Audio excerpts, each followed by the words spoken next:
Existe um momento exato entre estar acordado e estar dormindo. Neurocientistas têm um nome para ele: hipnagogia. É o instante em que o cérebro começa a soltar o controle, mas ainda não entregou completamente. E nesse intervalo de segundos, coisas muito estranhas acontecem. Você ouve seu nome sendo chamado sem que ninguém tenha falado. Você vê formas geométricas pulsando atrás dos olhos fechados. Seu corpo inteiro treme, como se você tivesse tropeçado no ar. E então, você acorda de repente, o coração acelerado, sem entender o que foi aquilo. Isso não é seu cérebro falhando, é ele funcionando exatamente como deveria. Só que a maioria das pessoas nunca soube o que está acontecendo ali dentro. O sono parece simples de fora. Você deita, fecha os olhos, apaga. Mas o que ocorre nos minutos anteriores a esse apagamento é um dos processos mais coordenados que o corpo humano executa. E começa muito antes de você deitar. 8 horas antes, na verdade. Existe uma substância chamada adenosina. Ela é um subproduto do funcionamento do cérebro. Cada neurônio que dispara, cada pensamento que você tem, cada decisão que você toma, produz adenosina como resíduo, e ela vai se acumulando. Ao longo do dia, a pressão de adenosina no cérebro aumenta continuamente. Neurocientistas chamam isso de pressão do sono. Quanto mais você fica acordado, mais adenosina acumula, mais forte fica a vontade de dormir. O café, aliás, não te dá energia.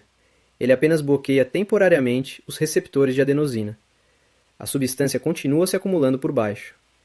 É por isso que, quando o efeito passa, o cansaço volta com força dobrada. Você não estava descansado, estava anestesiado. Mas a adenosina é só metade da história. A outra metade é a melatonina.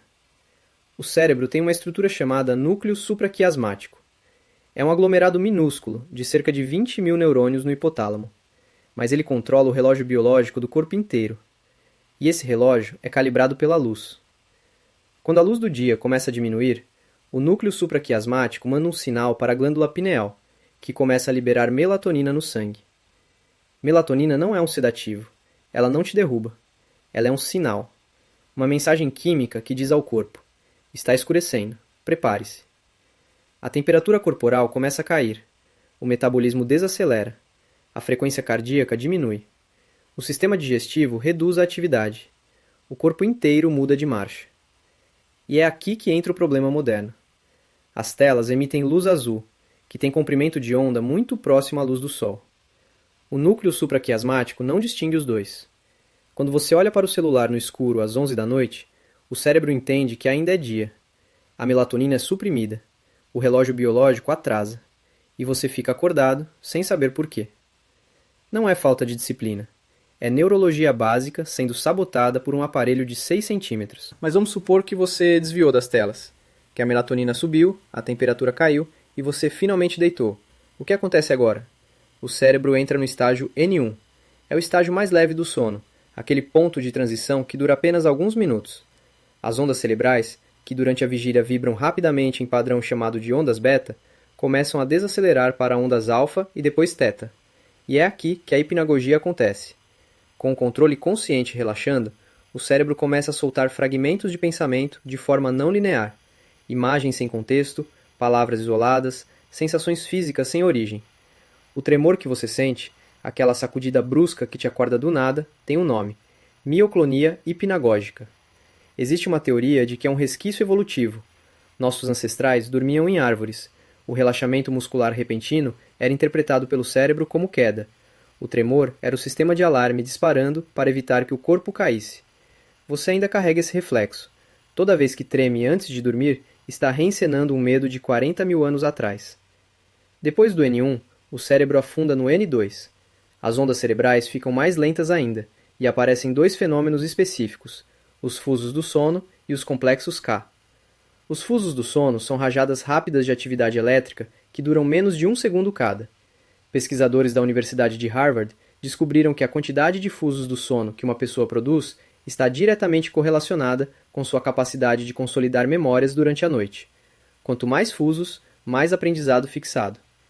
É no N2 que grande parte do que você estudou ou viveu durante o dia começa a ser transferido da memória de curto prazo para o armazenamento de longo prazo.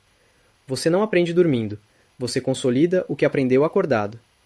Depois vem o N3, o sono profundo. As ondas cerebrais chegam ao ponto mais lento, chamadas de ondas delta. É o estágio mais difícil de acordar. É quando o corpo repara tecidos, libera hormônio de crescimento e fortalece o sistema imunológico. Privar alguém do sono profundo por uma semana produz efeitos físicos comparáveis a doenças sérias. O sistema imune colapsa, a inflamação sobe, a memória fragmenta. E então, depois de tudo isso, depois de toda essa descida gradual, o cérebro faz algo surpreendente. Ele acorda.